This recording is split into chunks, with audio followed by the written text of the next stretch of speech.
J'ai assisté un jour à la réfection d'une ligne SNCF dans le sud du Finistère. La méthode était impressionnante. Une machine soulevait les rails, arrachait les vieilles traverses en bois pourri, aspirait le ballast usé, agrafait des traverses neuves et réinjectait entre elles des pierres aux angles bien mieux marqués et que des encres vibrantes stabilisaient comme un puzzle en 3D. Il n'y avait pas de liant, mais cela tiendrait ainsi un demi-siècle. L'ensemble des opérations pouvait d'ailleurs s'apparenter au passage d'un train très lent, mais qui aurait possédé encore la régularité des choses ferroviaires. Les horaires du prochain convoi de reballastage en 2063 étaient peut-être déjà connus par les riverains.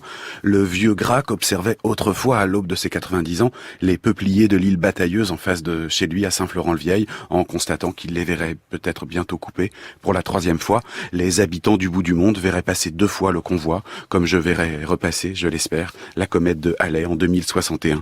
La régularité des trains est une donnée astronomique. Les blessures infligées au paysage par la fermeture des petites lignes mettent ainsi des années à cicatriser. Je ne l'ai jamais connu en service, je ne l'imagine pas autrement que je l'ai toujours vu transformé en maisonnette, mais je ne peux me résoudre pourtant à ce que l'ancienne gare d'Argentré, sur une ligne désaffectée qui reliait autrefois Laval à Montsûrs, ne réouvre pas un jour, alors que j'ai vu se refermer sans douleur, à quelques centaines de mètres de là, les grands cirques de la carrière qui alimentaient le four à chaud, et qu'à aucun moment je n'ai ressenti devant celui-ci, déjà fendu comme une tour médiévale, de sentiments mélancoliques. Le train nous attache étrangement à la terre.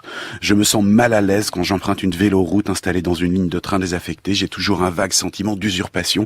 Ces chemins creux et rectilignes ne sont pas faits pour moi, ni cette providentielle véloroute qui me permit pourtant, après une crevaison et une inverse, de me reprendre à la sortie d'Évreux et de faire mentir la prophétie des habitués du café qui nous avait prédit que nous n'arriverions jamais au Havre, ni cette longue ligne droite entre Neuchâtel-en-Bray et Dieppe qui descend sans danger jusqu'à la Manche, mais qui vient cruellement rappeler que la ligne la plus directe entre Paris et la mer est à jamais fermée, et que Dieppe n'est plus accessible en train qu'en opérant une correspondance dans la gare souterraine de Rouen, ni enfin cette ligne droite plus confidentielle entre Gommet-la-Ville et Limours en Essonne, dont l'étrange rail hanté comme un interminable memento mori ferroviaire venait sans cesse me rappeler que c'était ici que l'aérotrain avait battu ses premiers records de vitesse et que je n'étais pas à ma place.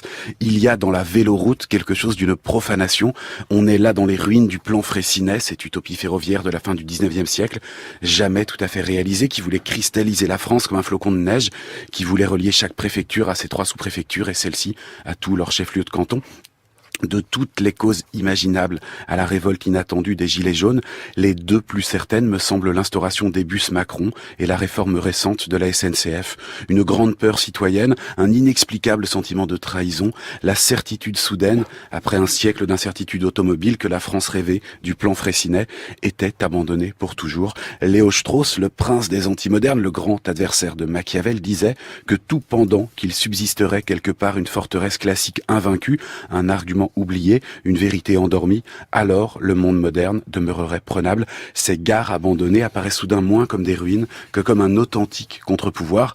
D'ailleurs, dans une émouvante confession tardive, Léo Strauss avait donné sa conception adolescente du bonheur terrestre, devenir chef de gare dans la grande plaine du nord de l'Allemagne, élever des lapins et relire sans fin les dialogues de Platon, alors qu'on vient d'assister désemparé à l'enlisement dans les terre-pleins marécageux des grands giratoires du dernier projet en date de modernisation de la France, de l'éternelle réforme de Turgot.